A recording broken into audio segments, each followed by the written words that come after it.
Howdy. So, what we're going to do is we are going to take a look at an approach to playing the piano that might be a little unorthodox. We're going to approach this chordally speaking and thinking about chords. This might be the way that a guitar player might look about playing the keyboard. Because a lot of guitar players, when they're learning how to play, they first learn basic chords. And so we're going to leverage that concept, and it's really, I think, going to expand upon anybody who might want to learn how to play basic keyboarding or basic music theory and apply it. So what we need to do in order to get to that point, and it's not far down the road, but what we need to do in order to get to that point is we have to have some foundational pieces in place. We're going to first talk about building a major scale. Everything that we're going to be doing is going to be based around this major scale. Now, if you look at the keyboard could be a little daunting because it's, in this particular instance, I'm looking at 88 keys. It looks like kind of a lot in front of me. But it's broken down into segments. In Western music, there's really only 11 notes that you could choose from. They just keep repeating. So in this case, if I take a look at the keyboard, I've got 2 black notes because those are what stand out, and I've got 3 black notes. It's a pattern: 2 black notes, 3 black notes, 2 black notes, 3 black notes. So it's just repeating over and over again. If I go and find where the 2 black notes are, and I go directly to the left of those black notes, I'm going to find the note C.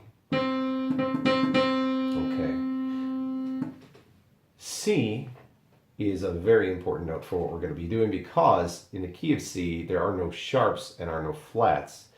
It simply goes through the musical alphabet, and so that's going to help us avoid using the black keys for now.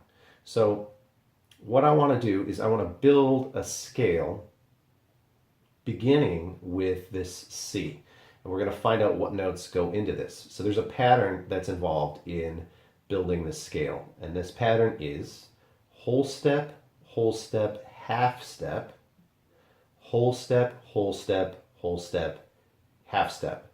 Now, if you go and you start on the keyboard, the very next note that you're going to find is going to be this black one that's right to the right of it. Okay, if I started with C, I'm going to go directly to the next one. If you go directly to the next one, whether it's a black note or a white note, as long as you go directly to the next one, that's a half step.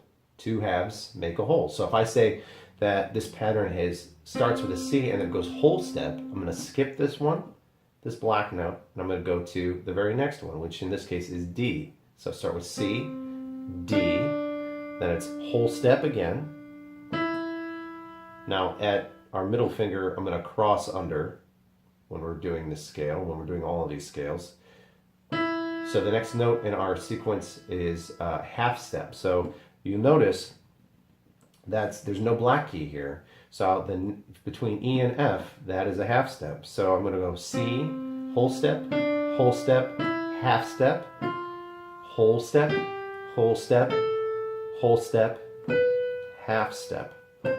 And if you follow along, it's C, D, E, F, G, A, B, C.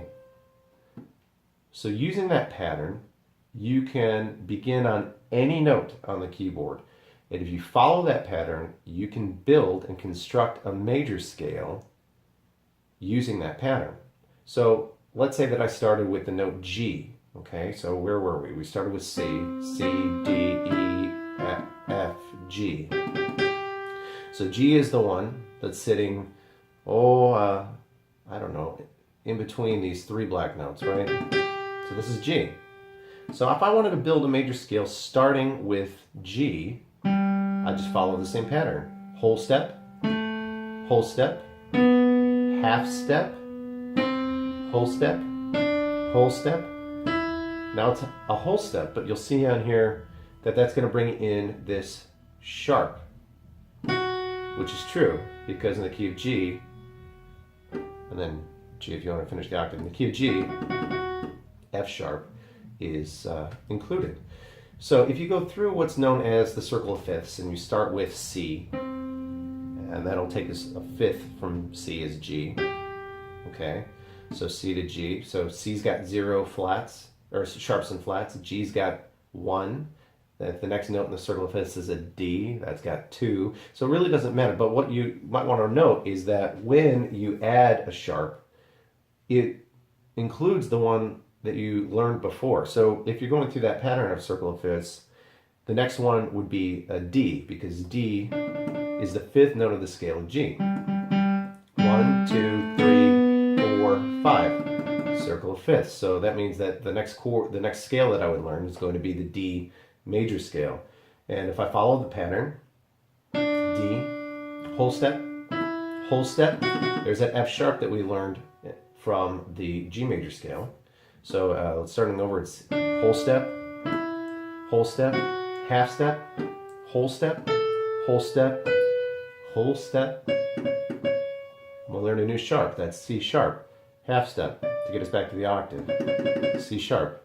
Now we've got 2. We've got F sharp and we've got C sharp. So you can use this pattern, whole step, half step, whole step, half step, and you can learn what all of the sharps are that are associated with that particular key. And the key basically just houses in our minds what notes belong there. Again, in C, no sharps, no flats, so that's a great place to start. That's where we're going to start in the next tutorial, where we're going to be talking about building a chord using the notes in those scales.